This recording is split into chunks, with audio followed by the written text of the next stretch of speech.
सून नाही तर त्यांना लेकी म्हणून सांभाळू.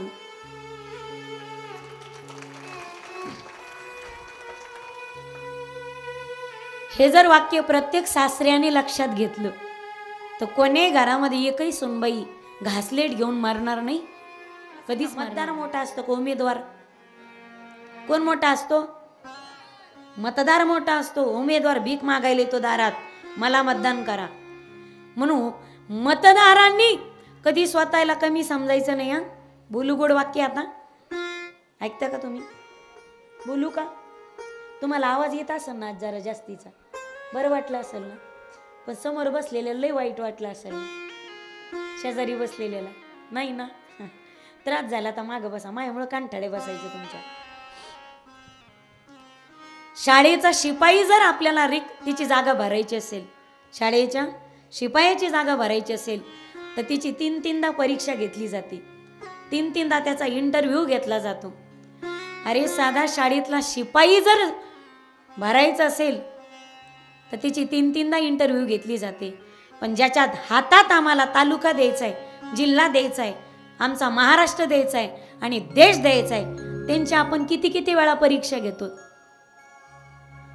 7वी नापास झालेले आमदार होतात, 10वी पास खासदार होते. तर विचार करा कधीतरी तुम्ही. मी कोणाचं समर्थन करायला आणि कोणाला नावं ठेवायला इथपर्यंत आले नाही. आणि वक्ता मस्त स्वतंत्र असावा गड्या, आपल्या मस्तीत असावा. कोणाच्या आधिपत्याखाली कोणाच्या दडपणाखाली येऊन वक्त्याने कधीच बोलू नये. ज्यांच्या हातात आपल्याला देश द्यायचा आहे, ज्यांच्या हातात सत्ता द्यायची, ते सुद्धा शिकलेले असावेत आणि समाजाचं कल्याण करणारे असावेत. लुबाडणाऱ्याच्या हाती कधी तालुका देश देऊ नका माईबाप. दशरथ जी, जनक जी, मैं तो आपके द्वार का भिकारी हूं. तुमच्या पोरी आम्ही सोना म्हणून नाही घेऊन चाललो, तर तुमच्या मुली आम्ही लेकी म्हणून घेऊन चाललो.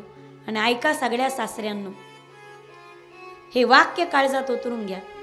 जनकजी, दशरथ महाराज सांगता जनकाला, आम्ही तुमच्या मुली कशा सांभाळू? पापणी जसं बुबुळाचं रक्षण करते ना, डोळ्याची पापणी जसं बुबुळाचं संरक्षण करते, तशा 4ही कन्याचा सांभाळ आम्ही अयोध्या नगरीमध्ये करू. सून नाही तर त्यांना लेकी म्हणून सांभाळू.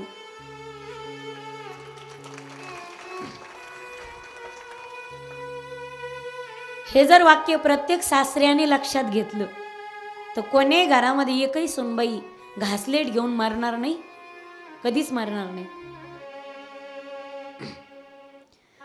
भागवतात पहिली कन्या जन्माला आली, आकुती, देवहूती, प्रसूती, उत्तानपाद आणि प्रियव्रत. हा स्त्री कशात कमी आहे माईबाप? म्हणून घरात सुरुवात घरापासून करायची. त्या स्त्रीला कधी कमी लेखायचं नाही, अजिबात नाही. आज सरपंच पदापासून राष्ट्रपती पदापर्यंत ती कार्य करते. सायकल चालवल्यापासून विमानाची पायलट ती. पुरुषाच्या प्रत्येक कार्यात खांद्याला खांदा लावून काम करते.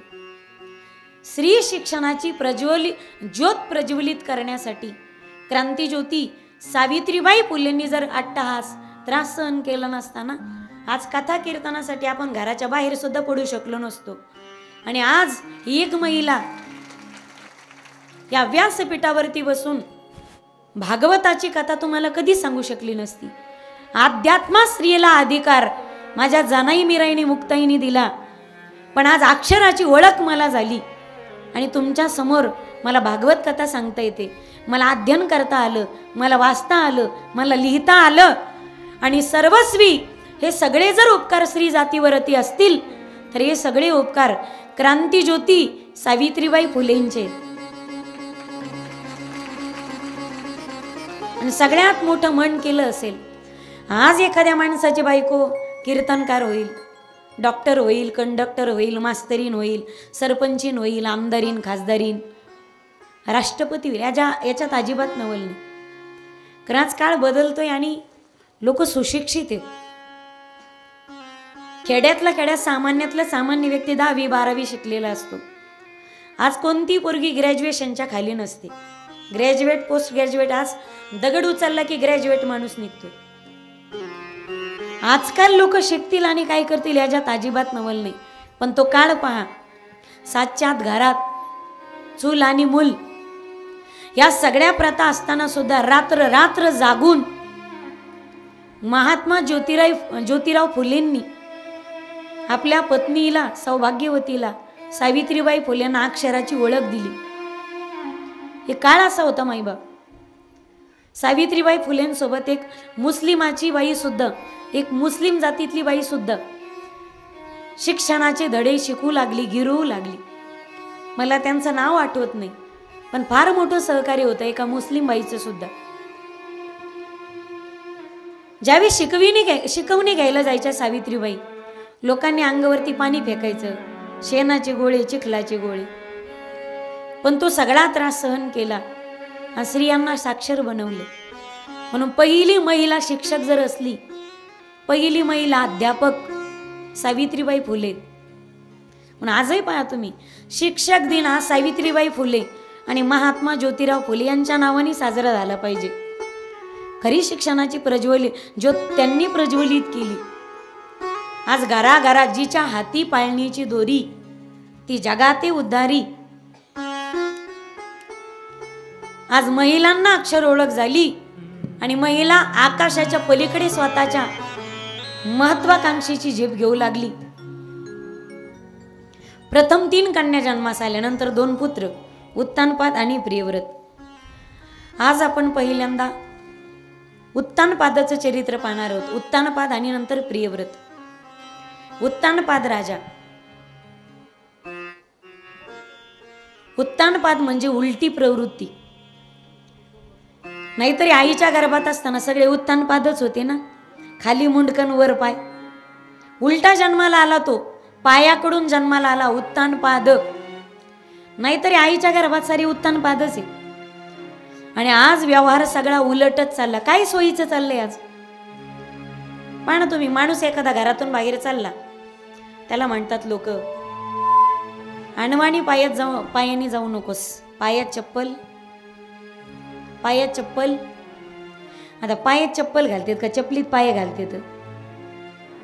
बरोबर आहे ना, चपलीत पाय घालतो आपण, पण पायात चप्पल घाल. सांगू आणखी सोपं, थोडी भनभन कमी करा, शार्प करा बरं आवाज जरा. तुम्ही चॅक चॅक करू नका, तुम्हाला त्यातलं काही कळत नाही. मी येडी का आवाज मागायला? बोडखा जाऊ नकोस, डोक्यात टोपी घाल. आता डोक्यात टोपी घालतेत का टोपीत डोकं घालतेत? डोक्यात म्हणजे काय कानातून घालतेत का? मी काय बोलायला व्यवस्थित कळायला ना तुम्हाला? पटायलं का तुम्हाला? मग दिसून द्या ना जरा. एक गोट पाणी पिऊन घे बरं, आणलेलं असलं तर. पण असं करू नका, फ्रेश बसा गड्या. आज आणलंय ना आपल्या आपल्या बाटल्या, आज आणल्यात ना, पाणी मधी मधी प्या, पण छान कथा ऐका.